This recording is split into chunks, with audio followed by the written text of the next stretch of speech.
VHP ಮತ್ತು ಬಜರಂಗದಳ ನೇತೃತ್ವದಲ್ಲಿ December 2ರಿಂದ ದತ್ತ ಜಯಂತಿಗೆ ದಿನಗಣನೆ ಆರಂಭವಾಗಿದ್ದು, ಇದಕ್ಕೂ ಮುನ್ನವೇ ದರ್ಗಾ ವಿವಾದ ಶುರುವಾಗಿದೆ.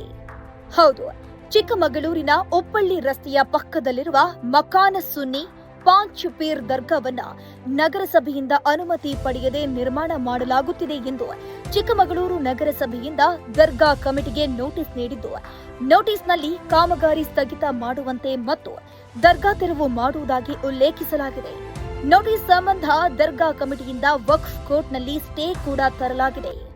ಇನ್ನು ದರ್ಗಾಕ್ಕೆ ಸಂಬಂಧಿಸಿದ ಯಾವುದೇ ದಾಖಲೆಗಳು ನಗರಸಭೆಯಲ್ಲಿಲ್ಲ ಎಂದು ನಗರಸಭೆಯ ಕಮಿಷನರ್ ಬಸವರಾಜ್ ಹೇಳ್ತಾ ಇದ್ದು, ರಸ್ತೆಗೆ ತೊಂದರೆ ಮಾಡಿ ಸರ್ಕಾರಿ ಜಾಗ ಒತ್ತುವರಿ ಮಾಡಿ ದರ್ಗಾ ನಿರ್ಮಾಣ ಮಾಡಲಾಗುತ್ತಿದೆ. ದರ್ಗಾ ನಿರ್ಮಾಣವನ್ನ ಸ್ಥಗಿತ ಮಾಡಿ ತೆರವು ಮಾಡುವಂತೆ ಹಿಂದೂ ಸಂಘಟನೆಗಳು ನಗರಸಭೆ ಕಮಿಷನರ್ಗೆ ಮನವಿಯನ್ನ ಮಾಡಿಕೊಂಡಿದ್ದಾರೆ. ಹುಬ್ಬಳ್ಳಿ ನಮ್ಮ ಸೇತುವೆ ಮುಂಭಾಗ ನಿರ್ಮಾಣ ಮಾಡತಕ್ಕಂಥ ದರ್ಗಾಕ್ಕೆ ಸಂಬಂಧಪಟ್ಟಂತೆ ಅದೇನು ಈ ಹಿಂದೆ ಪಿಡಬ್ಲ್ಯೂಡಿಯಿಂದ ರಸ್ತೆ ಅಗಲೀಕರಣ ಮಾಡುವಂಥದ್ದು, ದರ್ಗಾ ಜಾಗನ ರಸ್ತೆ ಅಭಿವೃದ್ಧಿಗೆ ಬಿಟ್ಕೊಡಿದೀವಿ ಅಂತ ರೇಟಿಂಗಲ್ಲಿ ಕೊಟ್ಟಿದ್ರು. ಆ ನಿಟ್ಟಿನಲ್ಲಿ ನಾವು ಅವಧಿ ಜಾಗದಲ್ಲಿ ಹಿಂದೆ ಇದ್ದಂಥ ದರ್ಗಾನ ಮುಂದುವರಿಸಿ ರೇಟಿಂಗಲ್ಲಿ ನೋಟಿಸ್ ಕೊಟ್ಟಂಥ ಉತ್ತರ ಕೊಟ್ಟು, ಆದರೆ ಅದು ಸಂಬಂಧಪಟ್ಟ ಮೂಲ ದಾಖಲಾತಿಗಳು ಹಾಜರುಪಡಿಸಿದ್ದು ಅವರಿಗೆ ನೋಟಿಸ್ ಕೊಟ್ಟೆ.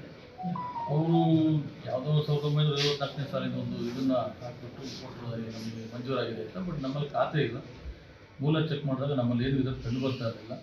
ಆ ನಿಟ್ಟಿನಲ್ಲಿ ಅದು ಸಣ್ಣ ನೀರಾವರಿ ಇಲಾಖೆ ವ್ಯಾಪ್ತಿಗೆ ಬರುತ್ತೆ, ಜೊತೆಗೆ ಪಿಡಬ್ಲ್ಯೂಡಿ ವ್ಯಾಪ್ತಿಗೆ ಬರುತ್ತೆ ಅಂತ ಇಬ್ಬರು ಗಮನಕ್ಕೂ ನಾನು ಪತ್ರಗಳ ಮುಖೇನ ಇಮಿಡಿಯೇಟ್ ತಿಳಿಸಿದ್ದೀನಿ.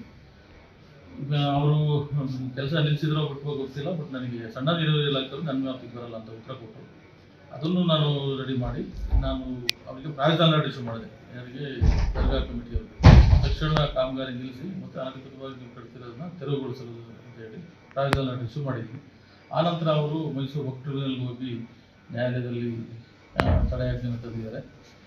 ಈ ನಿಟ್ಟಿನಲ್ಲಿ ಮತ್ತೆ ನಾನು ಪಿಡಬ್ಲ್ಯೂಡಿ ಅದು ನಿಮ್ಮ ರಸ್ತೆ ಮಾರ್ಗದಲ್ಲಿ ಬರ್ತಕ್ಕಂಥ ಆಸ್ತಿ ಆಗಿದೆ, ಅದನ್ನು ನೀವು ರಕ್ಷಣೆ ಮಾಡೋಂಥ ಕೆಲಸ ಮಾಡಿ ಅಂತ ಅವರಿಗೂ ಲೆಟ್ರ್ ಬರ್ತೀನಿ. ಜೊತೆಗೆ ತಾಲೂಕು ಆಡಳಿತ ಗಮನಕ್ಕೆ ತಂದು ಹಿಂಗೆ ಅಕ್ರಮವಾಗಿ ನಿರ್ಮಾಣ ಮಾಡ್ತಾರೆ, ಈ ಬಗ್ಗೆ ಕ್ರಮ ವಹಿಸ್ಬೇಕಂತ ಗಮನಿಸ್ತಾರೆ. ಬಂದಿಲ್ಲ ಸರ್, ನಾವು ಖಂಡಿತ ಕೆಲಸ ನಿಲ್ಲಿಸ್ತಾ ಇದ್ವಿ. ಈಗ ಇವ್ರು ಹೇಳಿದ್ರು ನೈಟ್ ಮಾಡ್ತೀರಾ ಅಂತ. ಹಗಲೊತ್ತು ನಾವು ಕಂಡಂತೆ ನಾನು 2-3 ಬಾರಿ ಕಳಿಸಿದ್ದೀನಿ, ಕೆಲಸ ನಿಲ್ಲಿಸೋಂಥ ಕೆಲಸ ಮಾಡಿದ್ವಿ. ನೈಟ್ ಮಾಡ್ತಿದ್ದಾರೆ ಅಂತ ಹೇಳ್ತಿದ್ದಾರೆ. ನಾವು ಖಂಡಿತ ನಾವು ಪೊಲೀಸ್ನವರು ಗಮನಿಗೆ ತಗೊಂಡು ಸಂಬಂಧಪಟ್ಟ ಪಿಡಬ್ಲ್ಯೂಡಿ ಇಲಾಖೆಗೆ ಮತ್ತೊಮ್ಮೆ ಆ ರಸ್ತೆ ಮಾರ್ಗದ ಜಾಗ ಅದನ್ನು ತಡೆಯುವಂಥ ಕೆಲಸ ಮಾಡಿದ್ರೆ ಖಂಡಿತ ಅವರನ್ನು ಮತ್ತೊಮ್ಮೆ ಈ ರೀತಿಯ ಇನ್ನಷ್ಟು ವಿಡಿಯೋಗಳು ನಿಮಗೆ ಸಿಗಬೇಕೇ? ಹಾಗಾದ್ರೆ ಈಗಲೇ ನ್ಯೂಸ್ ಮಲ್ನಾಡ್ ಚಾನೆಲ್ನ ಸಬ್ಸ್ಕ್ರೈಬ್ ಆಗಿ, ಕೆಳಗಿರೋ ಸಬ್ಸ್ಕ್ರೈಬ್ ಬಟನ್ ಮೇಲೆ ಕ್ಲಿಕ್ ಮಾಡಿ ಉಚಿತವಾಗಿ ಸಬ್ಸ್ಕ್ರೈಬ್ ಆಗಿ. ನಿಮ್ಮ ಒಂದೊಂದು ಸಬ್ಸ್ಕ್ರೈಬ್ ಕೂಡ ನಮಗೆ ಬೆಂಬಲ, ಸ್ಫೂರ್ತಿ.